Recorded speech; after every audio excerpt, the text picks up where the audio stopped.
My name is Greg Kramer, and I'm Director of Diocesan Sales and Services at Renew International. Long before there was a multitude of businesses that emphasized customer service or customer care, welcoming strangers was central to our Catholic faith. Today, a growing number of parishes are rediscovering hospitality as an essential Christian practice. True Christian hospitality is the opportunity to welcome new people into our midst, to help those in need, and to see Christ in all who join or visit our parishes, or who live in our neighborhood or region. Hospitality can break down the barriers of class, ethnicity, age, and economic status. Have you ever stopped to think while you joined your parish, came on staff, or joined that ministry?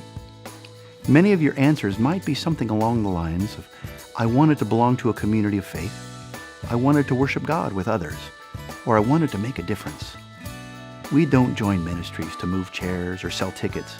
We join ministries or a parish to be a part of something greater than ourselves, to make a difference and to experience Christ present in others.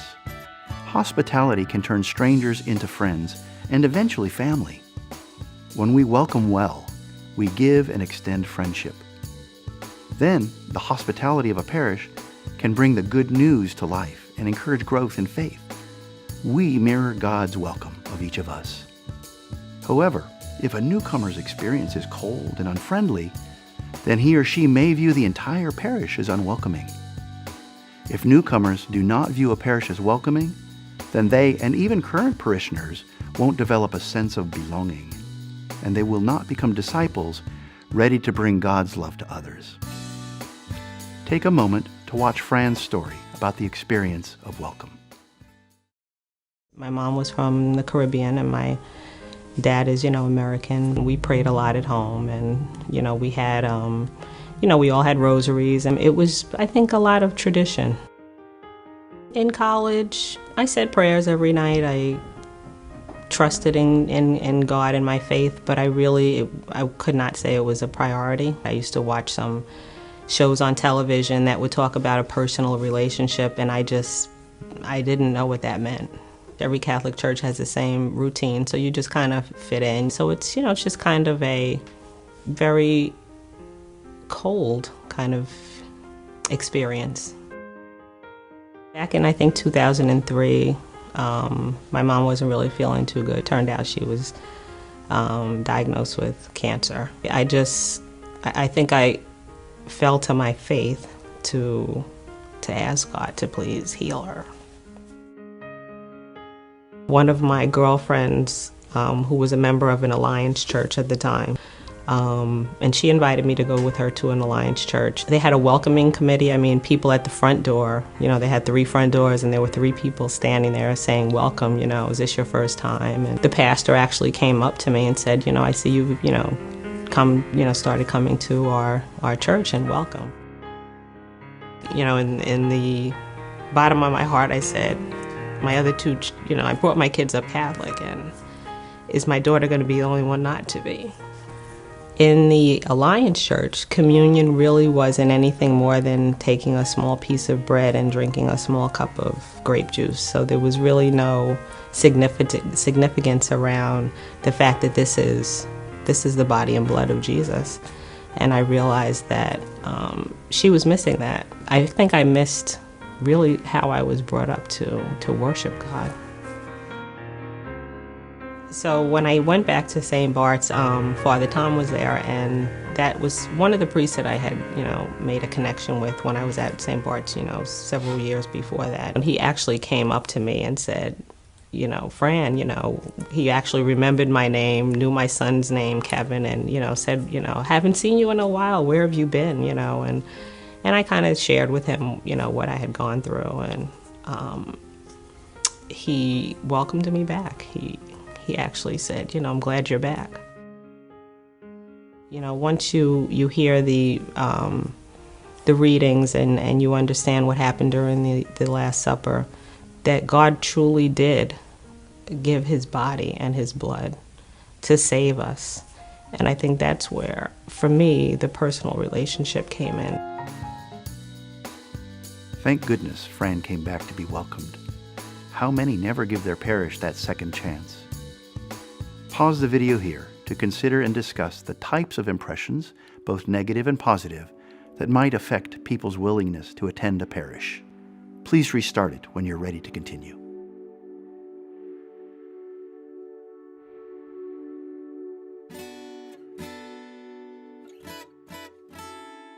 Our job is to recognize the conditions and behaviors that can turn people away, and then eliminate those factors, if they exist in our parishes, and do what is necessary to create positive impressions of true welcome.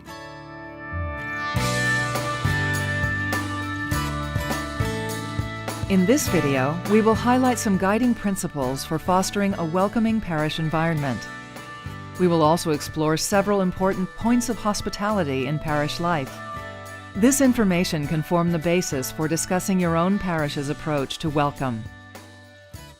Certain companies, especially those in the retail, food service, and travel industries, make hospitality their full-time business by welcoming guests into their presence. They may call it customer service or guest relations. Some of their best practices, adapted to our parish settings, can enhance the welcome we offer on a daily basis. Let's take a few moments to highlight some practices that customer-friendly firms use to foster a culture of hospitality. They treat each person as an honored guest, pay attention to details, exceed expectations, and act with intentionality. The letter to the Hebrews tells us, "Do not neglect hospitality, for through it some have unknowingly entertained angels." This is a good reminder that we need to treat every person who comes onto our church property as an honored guest, a valued person, and a child of God. Imagine that your bishop or a famous person is coming to visit your parish. Most people would go out of their way to treat him or her as an honored guest, and that certainly is the way it should be. And yet, every person who walks through our doors, whether at Mass or into the parish offices, and everyone who calls on the phone, should receive the same message. You are an honored guest. Welcome to my Father's house. If we start with this perspective, all of our actions will be inspired and led by the Holy Spirit. Paying attention to details really matters for making our desired impression a reality. Imagine that visit from the bishop or famous person again. That visitor's experience of our church would start as soon as they saw the property. Walk around and view the premises from the perspective of first-time visitors. Imagine visitors of various ages, needs, backgrounds. What impression does our church make? Is the signage clear? Is the bathroom clean and accessible? Does the worship space look inviting for the disabled, for families with children? Take note of which details could be improved to create a more positive impression. Attention to details is reassuring to new visitors and friends because they see the genuine care as a sign that we value their presence among us. Every time we are at church or representing our parish, we can create moments of personal connection. And during that connection, we have the opportunity to go that extra mile and exceed someone's expectations. In The Joy of the Gospel, Pope Francis describes the attitudes of an evangelizer this way: approachability, readiness for dialogue, patience, a warmth and welcome which is non-judgmental. Recalling the customer service scenario, have you ever experienced a sales associate who went out of his or her way to help you find just what you wanted? That made you feel special. How can we put that same attitude into practice for the people in our parish? Here are a few examples. When someone comes into the parish hall and asks where something is, for example, the restroom, we could just point and say, "Around the corner." Or we could stop what we are doing and escort the person to the destination. Hi, I'm looking for the pastor's office. Could you show me where it is? Yeah, sure. Hi, I'm Melanie. I'm Nicole. Nice to meet you. Nice to meet you too. I'll take you over there. Great, thank you. Sure. Is it your first time here? Yeah, it is. Oh, welcome. Thank you. This simple request gives us a moment to introduce ourselves and create a real and personal connection. When someone approaches us in our roles as staff members or ministry leaders to make a request, we can demonstrate that we welcome the interaction by stopping what we are doing, turning to face the person with our full attention, telling the person, "It's good to meet you. Please tell me what I can do for you. No, you're not bothering me." Treating each other with kindness and respect works well whether the person is a parish visitor a current parishioner, or even another parish colleague. Finally, this positive attitude of an evangelizer can be extended by our entire community. When someone comes to Mass late, encourage parishioners to extend a warm welcome with a friendly smile and make it easy for the person to be seated rather than blocking the pew. Imagine what a difference it makes every time we treat someone as an honored guest. The key to all of this is intentionality. That is, doing things with a purpose and a plan. A world-class customer service organization would never launch a new initiative without a plan. So how can we as a church be intentional at welcoming? By asking ourselves certain questions whenever we plan programs, ministries, or events. How can we build a spirit of hospitality into our plan? Is there anything particular we should keep in mind given the people and neighborhoods that make up our parish? Does everyone understand the plan and their role? Is there anything that could get in the way that we should anticipate? Taking the time to plan assures that your good intentions are carried out. Please pause the video now to reflect on and discuss how you have experienced the practices of hospitality in your daily life. Please restart the video when you are ready to continue.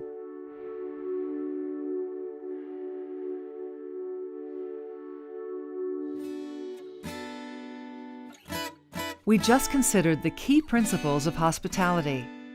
Now we can apply these principles to each of the main touch points of parish welcome that matter to evangelization: Sundays, holy days, and holidays. When people come to us for service. When we reach out to invite. Sundays, holy days, and holidays are often the first touch points of welcome for newcomers. By viewing these sacred times through the lens of evangelization, we can intentionally help first-time and infrequent visitors understand the value in joining the parish. What's more, in doing so, we will make our regular parishioners feel valued as well, especially if we include them in offering the spirit of welcome to others. The notion of being welcome is an essential part of a community, a faith community.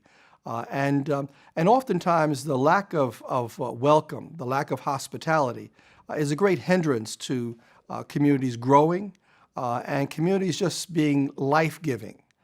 And that's an essential piece for us. I think we all need to examine how much we are of a welcoming spirit to our brothers and sisters from wherever they come.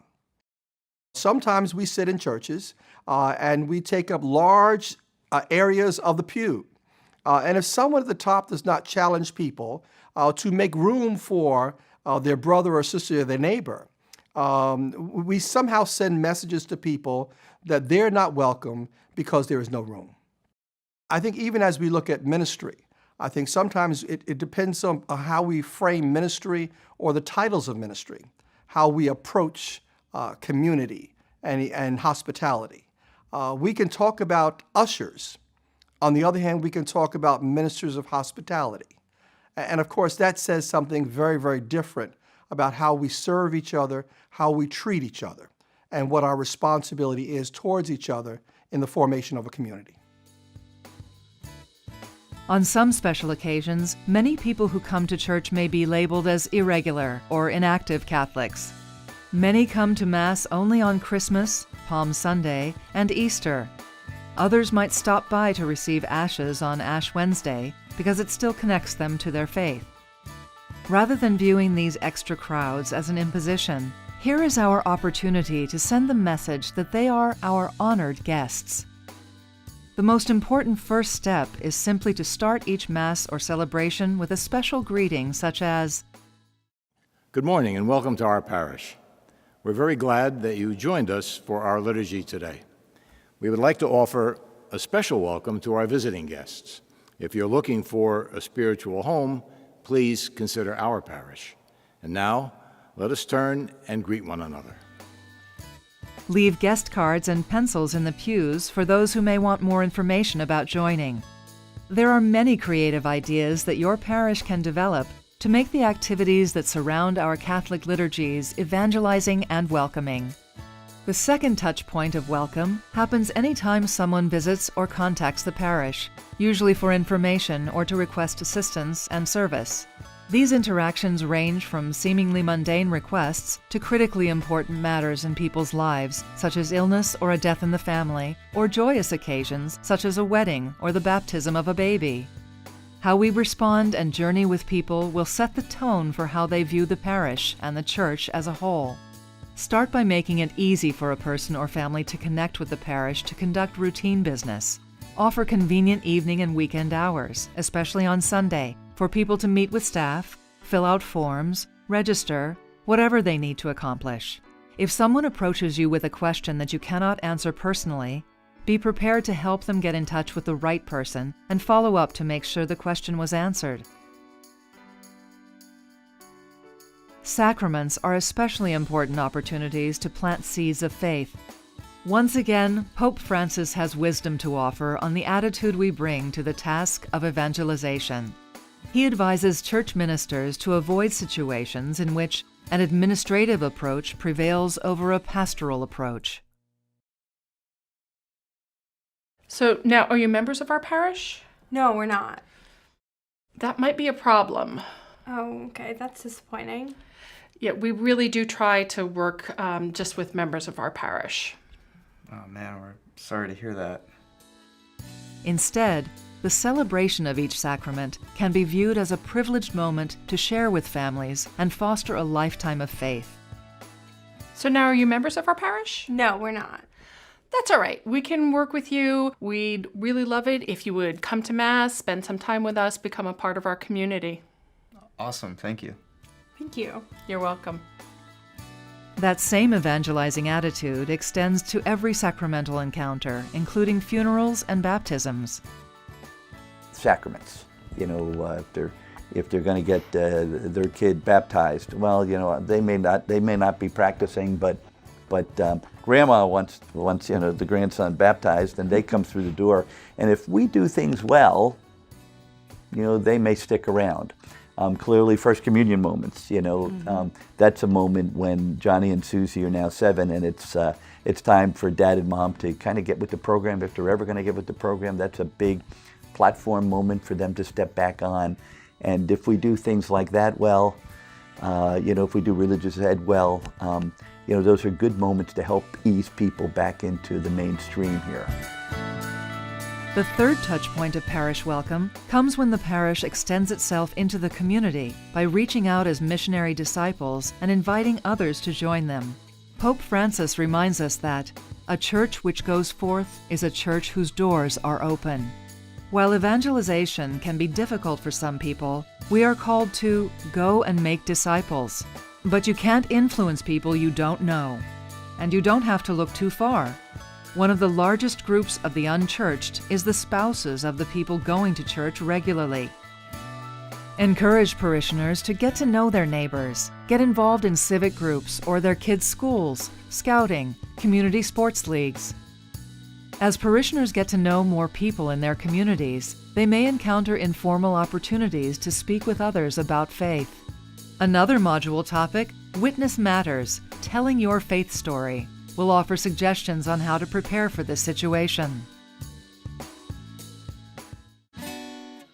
Thank you for taking part in this Welcome Matters learning module. To recap why Welcome Matters, nearly 4 out of 5 visitors to parishes say that the friendliness of the parishioners determined whether they came back or joined. Keep the issue of reaching out and welcoming central to your overall message. Remind engaged parishioners to be friendly at all times. Remember that hospitality is a responsibility of all of us. In the learning module, Belonging Matters, Building Parish Engagement, you will delve into ways to bring your newly welcomed honored guests and all parish members more fully into the spiritual and community life of the parish, an important step on their transformation into missionary disciples. May God bless you abundantly in this evangelizing ministry of welcome.